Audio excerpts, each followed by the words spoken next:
Hello and welcome. My name is Barbara Janta. I'm a Senior Policy Analyst at RAND Europe. I'm extremely happy to be in here and be able to present about my work and what might not be that well known among academic researchers, the policy world. So let me say a few words about myself. I first studied in Poland. I did my MPhil in here in Cambridge, and I'm continuing my studies, hoping to finish soon at the University of Warwick. But a few years ago, I also started working at an organization called RAND Europe, and as part of my job, I'm involved in conducting research studies that are translated into policy making within the policy of employment, social policy, child and family policy. I mostly work for European institutions, so delivering research for European Commission, various DGs, so various ministries of the European Commission, mostly employment, just education. A European Parliament, Eurofund, which is European agency responsible for working and living conditions. CEDEFOP, it's another European agency responsible for training and skills, and OECD. So, and RAND, this is my organization. I don't know whether any of you is familiar with RAND. It's a global think tank. We started 71 years ago in the US. We've got several offices in the US, about 2,000 researchers altogether across the US. We have an office in Cambridge and here, about 90 researchers. About half of our staff are PhD researchers, so highly qualified researchers coming from academic world that then use our variety of skills to better serve public populations, to shape public policies. We've got a smaller office in Brussels, about 10 people, and a small office in Canberra in Australia. So the whole research that we conduct is based on evidence-based. So as academics, we know that we create evidence. But when shaping policies, people might have their own ideas about what they think might work, why it might work, what is best, what is not. What we try to do as part of our work is to show what evidence stands for a particular issue and how this can be used to serve the public good. How we can translate the knowledge, expertise that exists in the academic world and the broader world for shaping policies. So using policymakers using best available information to make better judgments, improve performance and outcomes. This is the last slide about my organization, and then I will finally focus on the content. So I work in the Home Affairs and Social Policy team. We have a variety of thematical expertise and also methodological and other capabilities, different methodologies, quantitative, qualitative, so able to cover quite a wide range of policy areas. We do collaborate extensively with academics from across European countries because I mostly provide expertise to European clients, as I was showing on the previous slide. We do conduct comparative research across all 28 member state countries, and I will use some examples of the studies that we've conducted, how we translate research into policy actions. So about 4 years ago, we started running a series called Putting Policy Research into Practice. We understood that we can only learn from our own experiences and from what we deliver to clients, what clients think about us, and how we can then improve on our performance. We invite our clients, collaborators, about every 2 to 3 months, and they provide us feedback in an open session about what they found about our research, how we can improve, what worked, what didn't work. And on the basis of these presentations, I put a few themes that I think are quite important for any researcher who wants to make sure that the research they are conducting will have some wider use beyond the specific field that you are working in. So the first critical issue, I think, when communicating about research is the so what question. So we all know everything about our research. We can speak at length about our research, but when you meet a policy researcher, a policymaker, they have limited capacity to remember what you are saying, to spend time with you. They won't very quickly understand what is the issue. And when we are very much engaged in your research, you need to step back somehow and ask yourself, so what is my research really about? How do I summarize it in we call it an elevator pitch. So imagine that you enter into a lift using British English, and you are only going to a second floor, you meet a person, how you translate your research in the 15, 20 seconds that you spend with the person in the research, in the lift. How you communicate your research in 2 or 3 sentences. From my perspective, it's a bit different because when we are, for instance, being commissioned research, clients typically have a standard set of questions, and then they want a simple answer. Yes, no, yes, do it, don't do it, and they want then us to provide evidence why we are saying this way. So as an example, I brought in here a study that I was involved in 2 years ago. The title might not mean a lot to you. It was an impact assessment of a written statement directive. In 1991, Commission put a directive. Directive is a highest level European law regulating written contracts. So when you start employment, each employer is responsible for giving you an employment contract. This is officially called written statement. Commission wanted to know, because the law was introduced so far back in time, whether the law still protects employers, all employees that are in the labor market. And they wanted a quick answer, yes or no. So if we were to summarize our research, no, because there were so many new forms of employment.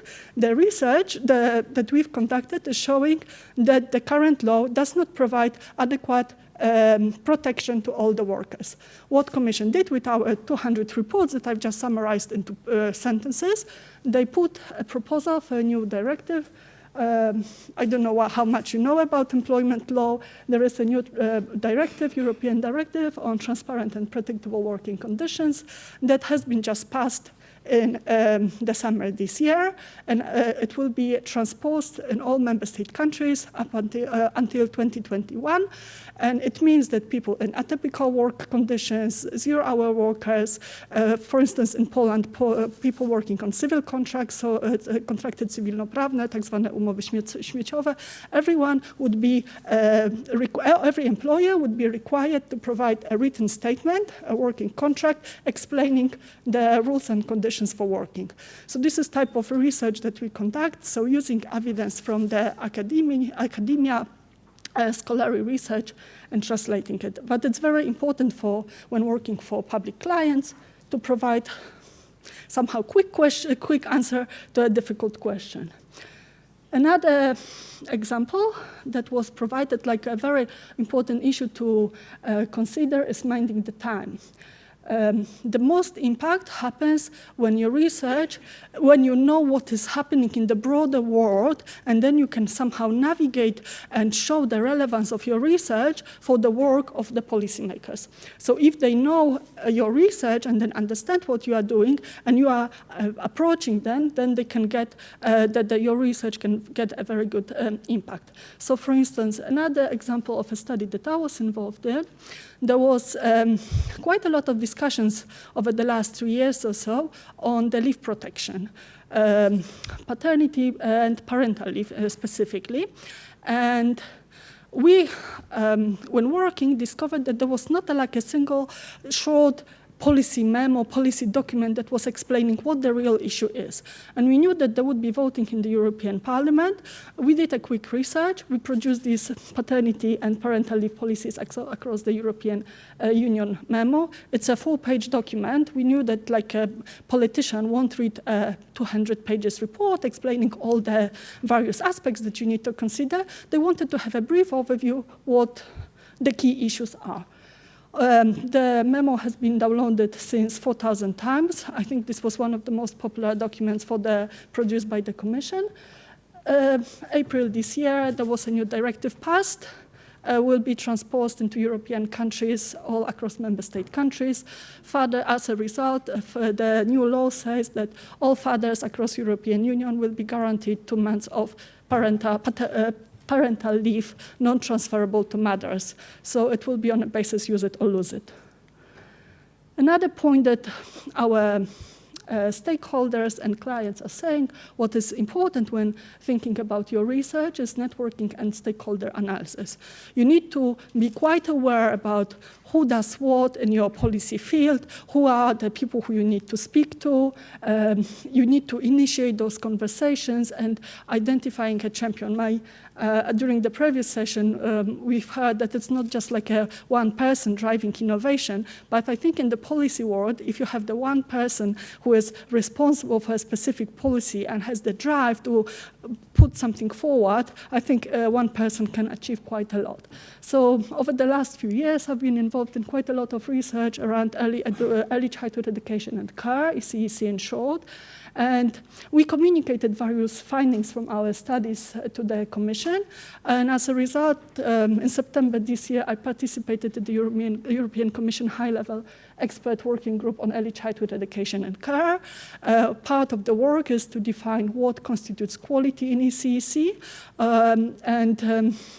to what extent inclusion of various types, broadly speaking, inclusion is part of the quality in ECEC.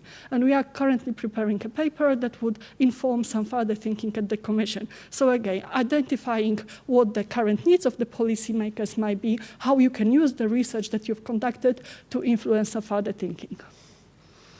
Raising awareness. So my organization is very active in terms of media and providing written content and also coming to various events. So all our studies are being published.